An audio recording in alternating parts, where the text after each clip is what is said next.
John Stewart has a major problem. Why would the state of Arkansas step in to override parents, physicians, psychiatrists, endocrinologists who have developed guidelines? Every single one of them, there's an expert that says we don't need to allow children to be able to take those medications. But you know that's not true.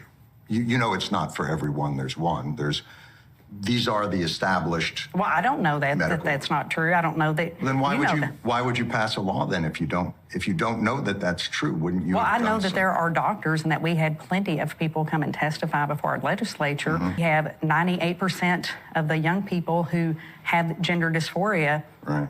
that they are able to move past that, and once they have the help that they need, no longer suffer from gender dysphoria. 98%. Wow. Without that medical treatment. That's an incredibly made-up figure. Work with any of the studies or documentation that exists from these medical organizations. What medical association are you talking about? Well, that in our legislative history, and we'll be glad to provide that to you. I don't have the name of that off the top of my head. I know it's something that... You don't have the name of the organization that you're getting that off the top of my head. Oh, okay. Suggesting that protecting children means overriding the recommendations of the American Medical Association, the American Association of Pediatrics, the Endocrine Society. We don't have enough data. We don't have enough to show that these drugs are effective and that these children are better off, and that we should encourage these. Or it's not enough for you. Let me try and flip it a different way and see if maybe this can help. In Arkansas, if you have pediatric cancer, whose guidelines do you follow for pediatric cancer? Well, I think if my child, who is 4, if I was faced with that terrible decision, then I would be speaking to my doctor. And if my doctor recommended something that I disagreed with, then I would get a second opinion. And you're not letting them. The state's not saying get another opinion. What they're saying is you can't. Here's where we have our crossroads.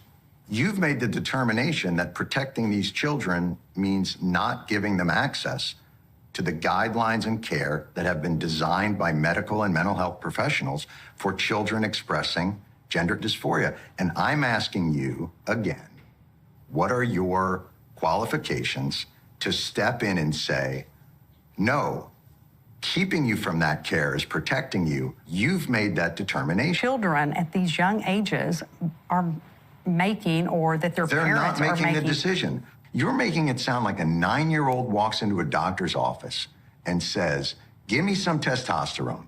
And the doctor goes, oh, thank God, because we're wanting to create an army of transgenders because we're crazy. The medical community disagrees with you that that's protecting not all of the children. medical community. Who doesn't? We have had experts testify here in Arkansas. Okay, from what medical organizations? Well, we have all of those in our briefs, and I apologize that I wasn't prepared to have a Supreme Court argument today in front of you.